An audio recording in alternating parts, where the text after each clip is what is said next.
बिस्मिल्लाहिर्रहमानिर्रहीम। प्यारे बच्चों, दोबारा आ जाइए इस नए वीडियो के अंदर। आप सबका इस्तकबाल वेलकम है। इस वीडियो में डिस्कस करेंगे कक्षा 9वीं विषय हिंदी लोकवाणी पाठ क्रमांक 6 सागर और मेघ, प्रश्नोत्तर और स्वाध्याय। आइए चलते इस वीडियो को शुरू करते हैं। प्रश्न पहला आपके सामने है, मौलिक सृजन परिवर्तन सृष्टि का नियम है, इस संदर्भ में अपना मत व्यक्त कीजिए। परिवर्तन सृष्टि का नियम है, इस संदर्भ में हमें अपना मत व्यक्त करना है। आइए चलते इसका उत्तर देखते हैं। उत्तर है, परिवर्तन इस सृष्टि का शाश्वत नियम है। इसी नियम के कारण सृष्टि चल रही है। यहाँ कुछ भी स्थायी नहीं है। प्रातः काल से संध्या तक यानी सुबह से शाम तक हम नित्य कई परिवर्तन देखते हैं। इसी प्रकार प्रतिवर्ष एक के बाद दूसरे ऋतु का आना इसी परिवर्तन का द्योतक है। जेठ की तपती दोपहरी के बाद वर्षा का आगमन ऐसा लगता है कि मानो नव जीवन की प्राप्ति हुई है। पतझड़ के बाद वसंत की बहार कुछ अधिक ही अच्छी लगती है। यदि पतझड़ न हो तो वसंत का भी ऐसा महत्व न हो। देखा जाए तो विकास के मूल में परिवर्तन ही है। यदि पुराने सिद्धांतों की जगह नए नियम, नए सिद्धांत न आते तो मानव समाज इतनी उन्नति न कर पाता जहां आज हम हैं। इससे हमें पता चलता है कि परिवर्तन जो है इस सृष्टि का शाश्वत सत्य है और शाश्वत नियम है। आइए आगे चलते। अगला प्रश्न हमारे सामने लेखनीय है। अगर नभ में बादल होते, इस विषय पर अपने विचार लिखिए। अगर नभ में बादल ना होते तो क्या होता, इस विषय पर आइए हम देखते हैं इसका उत्तर है, अगर नभ में बादल ना होते तो ये बात अकल्पनीय है। बादलों के बिना कैसी सृष्टि और कैसा वायुमंडल में मौजूद वाष्प का संगठन ही बादल कहलाता है। बादल सागरों और महासागरों की अथाह ब्रह्मांड जल राशि को संकलित कर लेता है। उसके बाद वर्षा की जीवनदायिनी बरसात को भेजकर हमारी सूखी और तृप्त ज़मीन को जलमय और सृष्टि को हरा भरा रखने की अहम भूमिका बादल निभाते हैं। यदि बादल न होते तो सागर अपने जल को समा नहीं सकता था, मगर बादल उनका जल शोषण करके सृष्टि को संतुलित रखने का काम करते हैं।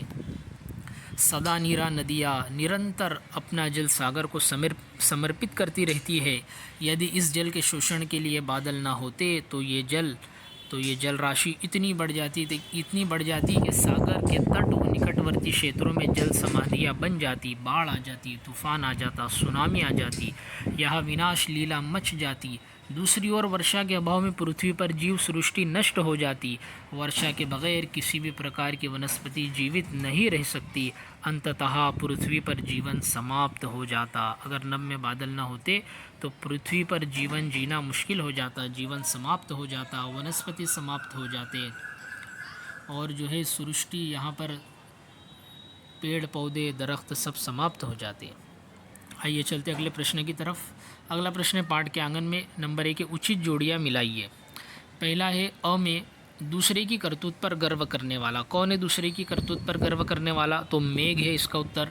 दूसरा है, सागर को नित्य जलाने वाला। सागर को नित्य जलाने वाला कौन है? तो वाड़व है। झूठी स्पर्धा करने में मरने वाला कौन है? तो इसका उत्तर है मनुष्य। आइए चलते अगले प्रश्न की तरफ। अगला प्रश्न है प्रश्न क्रमांक 2, संजाल पूर्ण कीजिए। मेघ इनके भेद जानते हैं। मेघ किसके भेद जानते हैं? तो हम देखते हैं मेघ जो है नदियों के, सूर्य के, वाड़व के, सागर के, क्षार, पृथ्वी के और मनुष्य के भेद जानते हैं। आइए चलते अगले प्रश्न की तरफ। अगला प्रश्न हमारे सामने प्रश्न क्रमांक 3 है, स्वमत लिखिए। अगर सागर न होता तो, इसका उत्तर है, यदि सागर न होता तो यह कहना अपने आप में एक महत्वपूर्ण प्रश्न है। सागरों में अथाह जल राशि है। ये जल राशि पृथ्वी के तापमान को कम करती है और सूर्य से आने वाली उष्मा का सागर जो है शोषण कर लेता है, जिसकी वजह से पृथ्वी का तापमान कम होता है। यदि सागर न होता तो हमारी इस धरती पर न जाने किस तरह का तापमान होता। सागरों में इतनी विशाल जल राशि न होती तो जो जल भाप के रूप में बादल बन जाता है वो हम कहाँ से लाते। बारिश की भारी कमी हो जाती और हम सभी प्राणी मीठे पानी के लिए तरस जाते और मर जाते। पृथ्वी पर वनस्पति और जीवन गुजारना मुश्किल हो जाता। वनस्पति न होते तो जीव जंतु भी नष्ट हो जाते। आइए चलते अगले प्रश्न की तरफ। अगला प्रश्न भाषा बिंदु के दृष्टिकोण से है।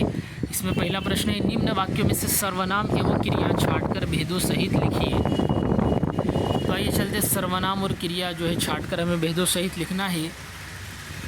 एक यहाँ पर हमें वाक्य दिया गया है, चाहे कुछ भी हो जाए मैं निज व्रत नहीं छोड़ता, मैं सदैव अपना कर्म करता हूँ और अन्यों से करवाता भी हूँ। ये 2 वाक्य दिए गए हैं, इनमें सर्वनाम और क्रिया छांटकर हमें लिखना है। आइए चलते इसका उत्तर हम देखते हैं। इसका उत्तर है पहले सर्वनाम। सर्वनाम 3 यहाँ पर आए हैं, कुछ, मैं और अन्यो।